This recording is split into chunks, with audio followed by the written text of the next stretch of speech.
स्कंद पुराण में नारद जी महाराज ने पूछा व्यास जी से कि भगवान का जो ये जगन्नाथ विग्रह है ये तो लकड़ी का है, दारू ब्रह्म है, लकड़ी को दारू कहते हैं, दारू ब्रह्म है जगन्नाथ जी। लोग ये विश्वास कैसे करेंगे कि ये साक्षात परमात्मा है? तब कहीं शास्त्रों में इसका वर्णन करते हुए प्रमाणित रूप से कहा गया, बोले ये जब जब मंदिर से बाहर निकलेंगे और सूर्य की पहली किरण इन पर पड़ेगी तब वर्षा होगी, ये प्रमाण होगा कि ये परमात्मा है। तो मैं गया दर्शन करने के लिए, तो जब हमको तो सब मठ मंदिर के लोग जान जाते हैं, हमारी कथा वक्ता होने का एक बहुत बड़ा फायदा, हमको सारे पुजारी सब मठ मंदिर के मैन सब जानते हैं, खींच खांच के हमको अंदर ले जाते हैं। तो वहाँ ऐसा नियम है कि जब जगन्नाथ जी, जहाँ कैमरे नहीं जाते वहाँ की बात बता रहे हैं, जगन्नाथ जी मंदिर से निकलते हैं तो वहाँ पर जगन्नाथपुरी में जितने मठ हैं सब मठ के आचार्य लोग अपने यहाँ से प्रसादी बना के लाते हैं और महाप्रभु जगन्नाथ जी उनकी तरफ बस ऐसे मुंह करके देखते हैं, सबका प्रसाद स्वीकार करते हैं। तो एक मठ के महाराज जी ने हमको अपने पास खड़ा कर लिया, बोले जगन्नाथ जी सबसे पास में यहीं से दिखेंगे, आप खड़े हो जाओ। तो मुझसे वो चर्चा कर रहे थे, बोले इंद्रेश जी ऐसा शास्त्रों में वर्णन है कि महाप्रभु जगन्नाथ जी जब भी बाहर आएंगे और सूर्य की किरण पहली उन पर पड़ेगी तो वर्षा की एक बूंद गिरेगी जरूर। तो मेरे मन में ऐसी भावना उत्पन्न होने लगी कि लाला तू हमारे ब्रज को है, कहीं अब के बाहर आयो वर्षा नहीं भई तो हमारी तो नाक कट जाएगी यहाँ से। तो जैसे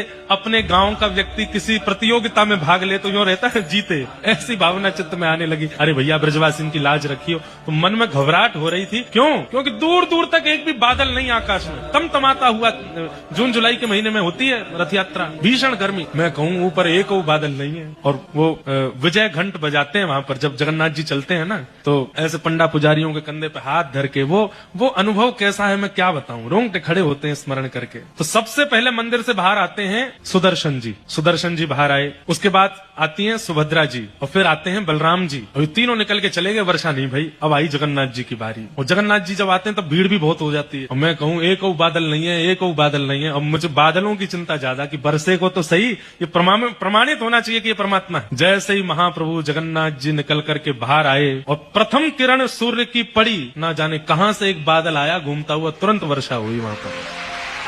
और जैसे ही रिमझिम वर्षा गिरी है, फिर जो नृत्य मेरे को हो रहा था अंदर ही अंदर, मैंने कहा लाला तू सांचो देवता है, तेने प्रमाणित कर दियो।